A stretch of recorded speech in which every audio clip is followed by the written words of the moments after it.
Como José fez o Egito se tornar ainda mais rico, mesmo em um momento de crise? E quais lições eu e você, nós, podemos tirar para a nossa vida financeira pessoal? Desde já eu te convido a se inscrever para ficar por dentro de tudo aquilo que a gente vai estar postando aqui e melhorando a sua vida financeira. Inicialmente, quem foi José?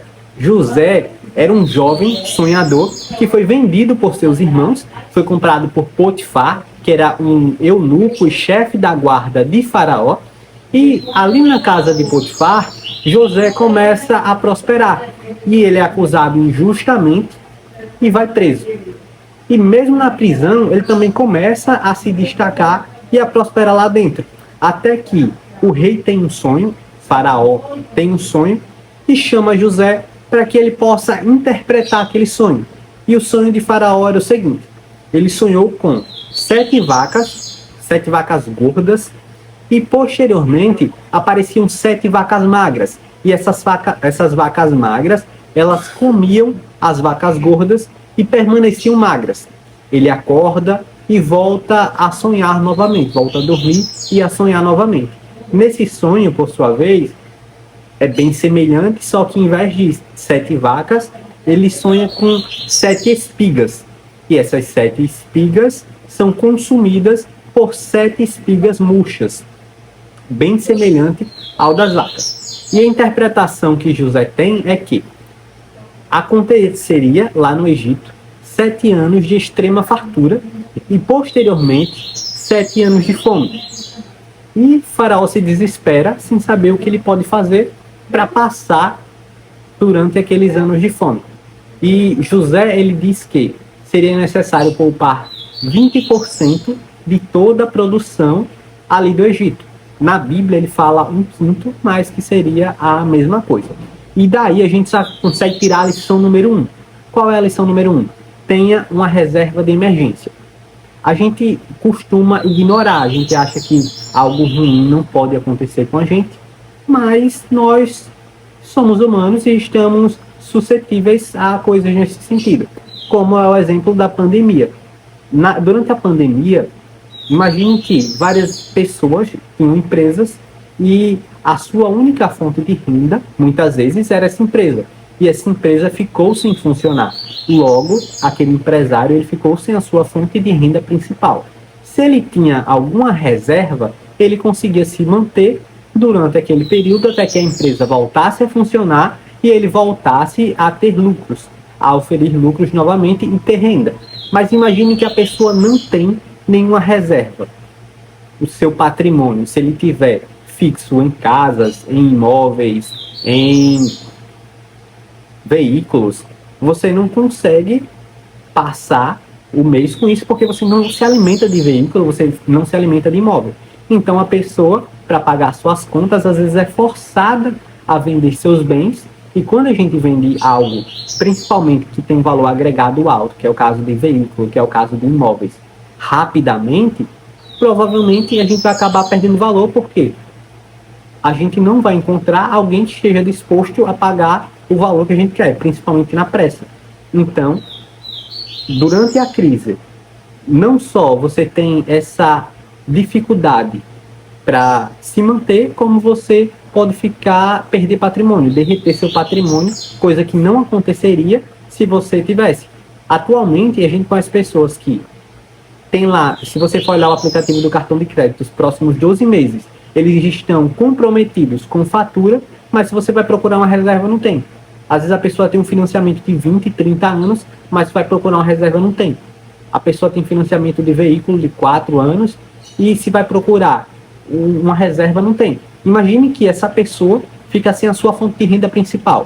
Como ela vai pagar o veículo? Como ela vai pagar o imóvel?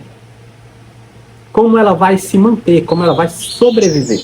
Então, a lição número 1 é reserva de emergência. E durante esse período de crise, o Egito ele começa a fornecer o alimento não só ali no seu país, mas para países circunvizinhos, para povos circunvizinhos. Inclusive é o que acontece com a família de José. Eles vão até o Egito em busca de alimento. E com o passar do tempo, as pessoas vão comprando o alimento, e sem falar que tem aquela questão da oferta e demanda. A gente pode até relacionar o que aconteceu durante a pandemia, voltado ao álcool gel.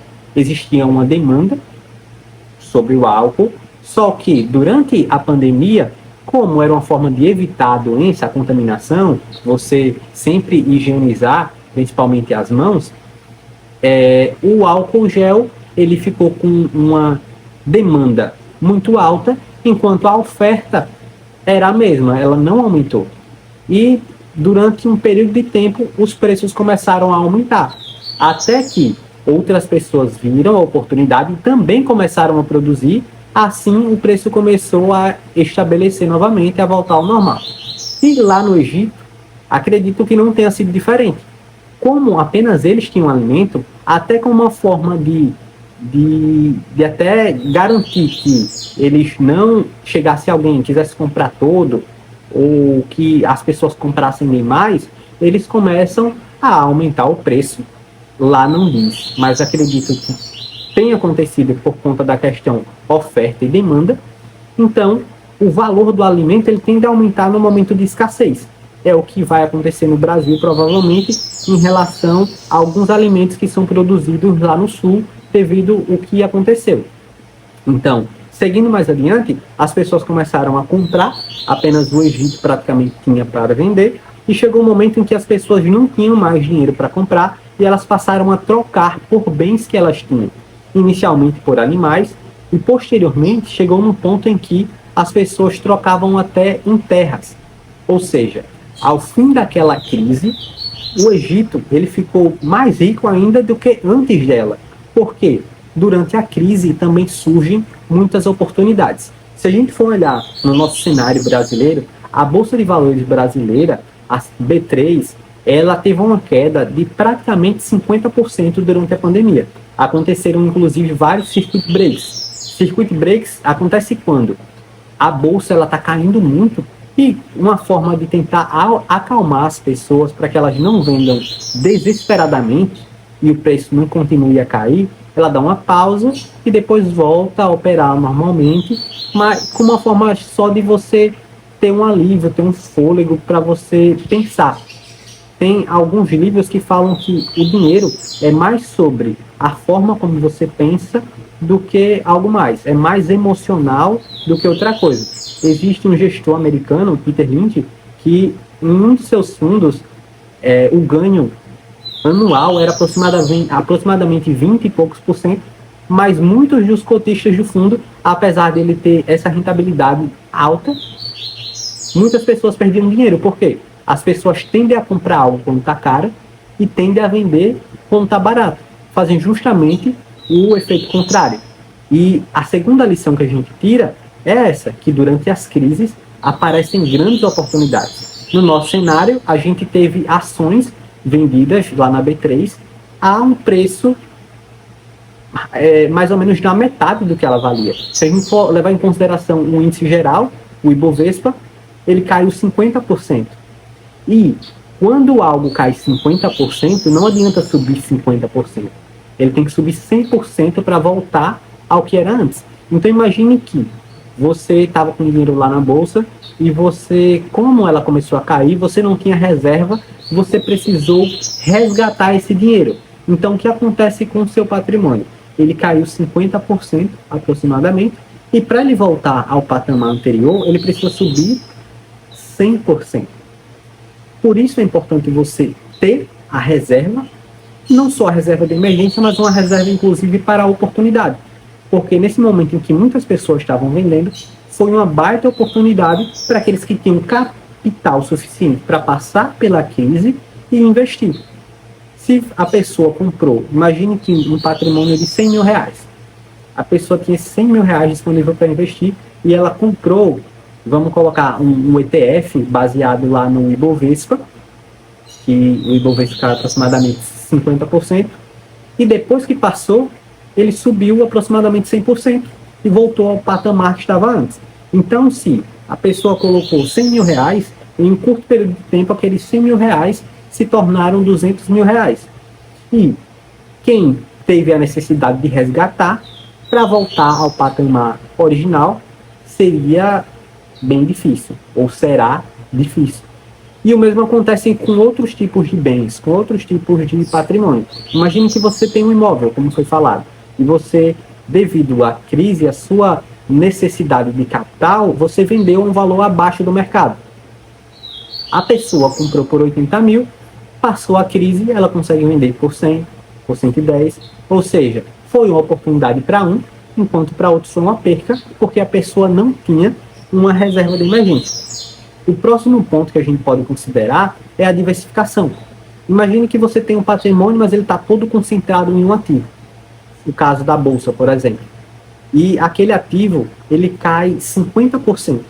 Como foi falado, para ele voltar ao valor inicial, ao valor anterior, não adianta subir 50%. Ele tem que subir 100%. Então, quando você diversifica, por mais que um dos ativos ele desvalorize, outro ativo vai valorizar e vai compensar. Ou pelo menos, se não compensar, você tem um capital suficiente para passar por aquele momento de crise até que tudo volte ao normal e tudo se acalme. Então essas são as 3 lições que eu queria trazer para vocês. A primeira foi, tenha uma reserva de emergência. A segunda foi, durante as maiores crises também aparecem grandes oportunidades. E a terceira foi, diversifique seu patrimônio. Nunca coloque todos os ovos em uma única cesta, porque se a cesta cai, você perde tudo.